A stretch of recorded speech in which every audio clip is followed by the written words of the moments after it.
I used to think survival was about strength, but now I know it was never that simple. My name is Jack. I am 88 years old, and only recently have I started to understand why I am still here when so many others are not. I was not born into anything special, just a small house, thin walls, and a family that did its best with very little. My father worked long days and came home tired, and my mother carried a quiet kind of strength that I didn't appreciate until much later. Back then, I thought life was something you endured until it got better. I kept waiting for that moment when everything would make sense, when I would feel like I had finally arrived somewhere.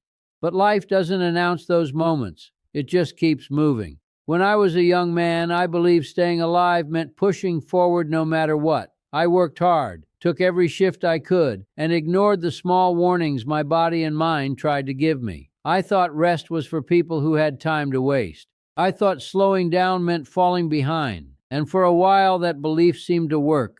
I built a life, earned money, got married, and became a father. But there were nights I came home so exhausted that I barely spoke to my own children. I remember sitting at the dinner table, hearing their voices, but not really listening. I told myself I was doing it all for them, that one day they would understand. Now I realize something difficult. They didn't need a future version of me. They needed me then. As the years passed, I started to notice that the people who lasted, the ones who made it into old age with something still alive inside them, they lived differently. Not easier, not luckier, just differently. And slowly, without even realizing it, I began to change. I learned to listen to my body before it forced me to stop. There was a time when I ignored pain, thinking it was a sign of weakness. But pain is not the enemy. It's a message. The men I grew up with, many of them are gone now, and I can tell you most of them didn't go because they were weak. They went because they refused to hear what their own bodies were trying to say. I also learned that loneliness can be more dangerous than any illness. There were years after my wife passed when the house felt too quiet. At first, I tried to fill that silence with distractions. The television, the radio, anything to avoid sitting with my own thoughts. But over time, I understood that what I really needed was connection, even in small ways. A conversation with a neighbor, a visit from an old friend, even a simple greeting at the market. These moments don't seem like much when you are young, but they can keep a man alive when everything else feels like it's fading. Another thing I came to understand is that holding on to anger takes more out of you than letting go ever will. I carried grudges for years, thinking I was protecting my pride. But all I was really doing was carrying weight I didn't need. The day I decided to forgive someone who had hurt me deeply, nothing changed on the outside. But inside, something loosened. It felt like I could finally breathe properly again. I used to think discipline was about forcing yourself through life, but now I see it differently. Discipline is also knowing when to stop, when to rest, when to say no. It's choosing what matters and letting go of what doesn't. I spent too many years saying yes to things that drained me and no to things that would have brought me peace.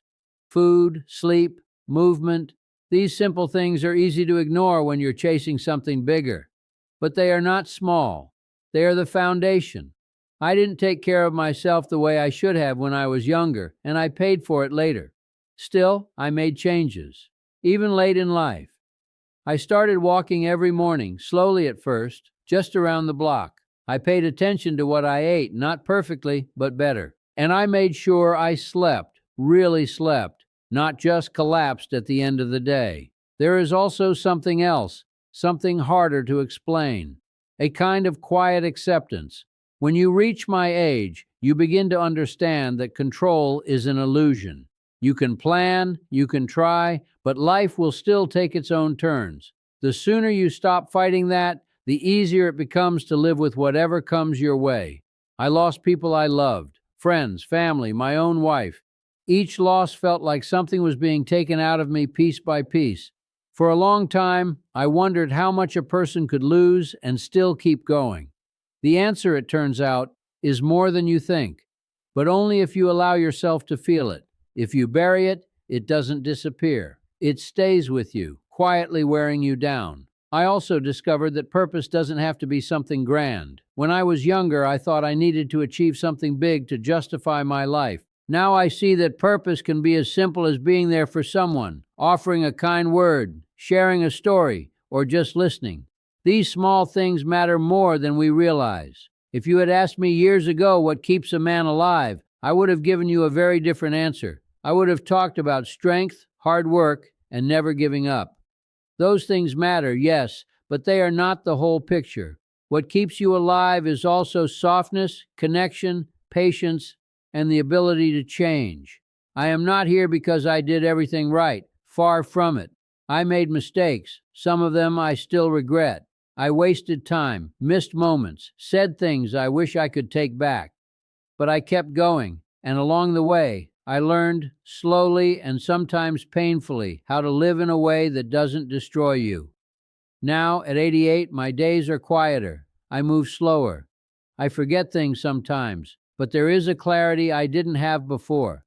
I see what matters and what doesn't, and I wish I had seen it sooner. If you are listening to me now, maybe you still have time to notice these things while they can still change something in your life. Take care of your body before it demands it. Stay close to people who make you feel less alone. Let go of anger before it becomes part of you. Rest when you need to, not when you are forced to. Pay attention to the small things, because one day they will be the big things. Accept that you cannot control everything, and find purpose in being present, not just in achieving. I cannot go back and live my life again, but you still can shape yours. And if there is one thing I have learned after all these years, it is this. Staying alive is not just about how long you live, but about how gently, honestly, and fully you allow yourself to be here while you still can.